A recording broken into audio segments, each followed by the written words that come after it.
ಸಾಹೇಬರು ಆಫೀಸಲ್ಲಿ ಕೂತಿದ್ರು. ಬೆಳಗ್ಗೆ ಸುಮಾರು 10 ಗಂಟೆ ಆಗಿದ್ದಿರಬೇಕು. ಅವ್ರ ಸಹೋದ್ಯೋಗಿಯೊಬ್ಬರು ಒಳಗೆ ಬಂದರು. ಸರ್, ನಿಮ್ಗೆ ಸುದ್ದಿ ಗೊತ್ತಾಯ್ತಾ ಅಂತ ಕೇಳಿದರು. ಯಾವ ಸುದ್ದಿ ಸಾಹೇಬರು ಕೇಳಿದರು. ಅದೇ ಸರ್, ಈಗ ಒಂದು 2 ತಾಸಿನ ಹಿಂದೆ ಆ ರಾಜೀವ್ ನಗರ ಇದೆಯಲ್ಲ, ಆ 3ನೇ ಮೇನ್ ಹತ್ರ ಆದ ಅಪಘಾತ. ಮಕ್ಕಳು ರಸ್ತೆ ದಾಟಿ ಶಾಲೆಗೆ ಹೋಗ್ತಿದ್ರಂತೆ.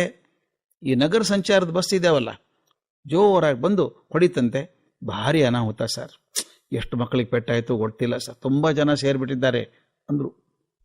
ಸಾಹೇಬರಂದ್ರು, ಏನು ಜವಾಬ್ದಾರಿ ಇದು? ನಮ್ಮ ಬಸ್ ಡ್ರೈವರ್ಗಳೇ ಹಿಂಗೆ, ನಮ್ಮ ಒಟ್ಟು ರಸ್ತೆ ನಿಯಮಗಳಿಗೆ ಅರ್ಥನೇ ಇಲ್ಲ. ಛೇ ಅಂತ ಸಾಮಾಜಿಕ ಜವಾಬ್ದಾರಿಗಳ ಬಗ್ಗೆ ಭಾಷಣ ಬಿಗಿದ್ರು ಸಾಹೇಬರು. ಅರ್ಧ ಗಂಟೆ ಅಂತ ಇನ್ನೊಬ್ಬ ಸಹೋದ್ಯೋಗಿ ಬಂದ.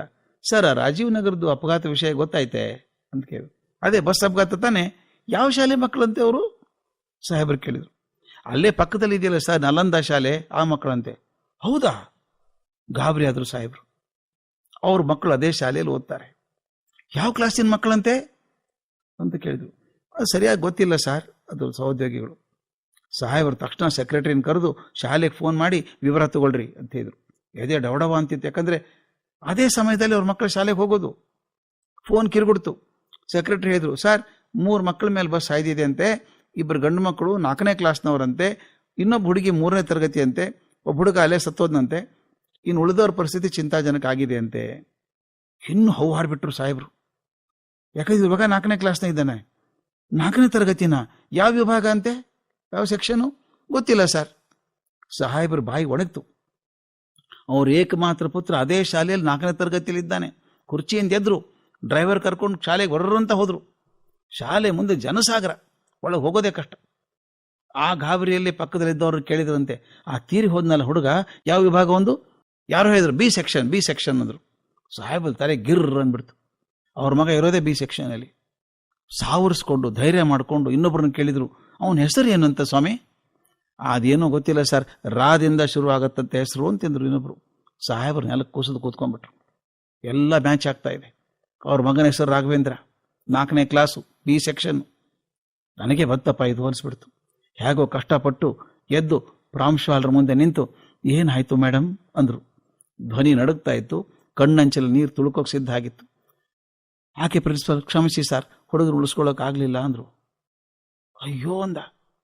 ಹುಡುಗನ ಹೆಸರು ಏನು ಮೇಡಮ್ ಅಂತ ಕೊನೆ ಆಸರೆಯನ್ನು ಹಾಗೆ ಕುಗ್ಗಿ ಧ್ವನಿಯಲ್ಲಿ ಕೇಳಿದ್ರು ಸಾಹೇಬರು. ತೀರಿ ಹೋದ ಹುಡುಗ ತಾನೆ, ಅವನ ಹೆಸರು ರಾಮಚಂದ್ರ ಶ್ರೀವಾತ್ಸವ ಅಂತ. ಇನ್ನೊಬ್ಬ ಹುಡುಗ ಆಸ್ಪತ್ರೆಯಲ್ಲಿದ್ದಾರೆ, ಅವನ ಹೆಸರು ಗೋವಿಂದ ಅಂತ.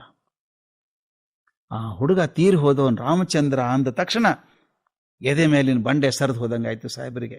ಮನಸ್ಸು ನಿಚ್ಚಳ ಆಯ್ತು. ಸಾಹೇಬರು 6 ಇಂಚ್ ಉದ್ದ ಆದ್ರು. ಹೊರಗಡೆ ಬಂದು ನಿರಾಳವಾಗಿ ಉಸಿರಾಡಿಸಿ ಹೇಳಿದ್ರು, ಏನ್ ಬೇಜವಾಬ್ದಾರಿ ನಮ್ಮ ಡ್ರೈವರ್ಗಳು. ಹಿಂಗೆ ಡ್ರೈವರ್ಗಳು ಹೇಗೆ, ರಸ್ತೆ ನಿಮಗೆ ಅರ್ಥವಾನೇ ಇಲ್ಲ. ಮತ್ ಭಾಷಣ ಹೊಡೆದ್ರು. ಆದ ಹೃದಯದಲ್ಲಿ ಜರಾತಂಕ ಆಗಿತ್ತು. ನಮ್ಮೆಲ್ರಿಗೂ ಹಾಗೆ ಅಲ್ವಾ ಸ್ವಾಮಿ? ಎಲ್ಲಿಯೂ ಆದಂತಹ ಘಟನೆ ನಮ್ಮನ್ನು ತಟ್ಟೋದಿಲ್ಲ. ಅದು ನಮ್ಮದೇ ಅಂದಾಗ ಹೃದಯ ಕಲಿಕೆ ಹೋಗ್ತದೆ. ಅದು ಸರಿಯೂ ಹೌದು.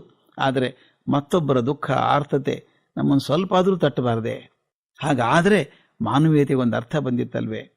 ತನ್ನಂತ ಪರರ ಬಗೆದೊಡೆ ಅನ್ನುವಂಥ ಮಾತಿನ ಅರ್ಥ ಇದೆ ಅಲ್ವೇ?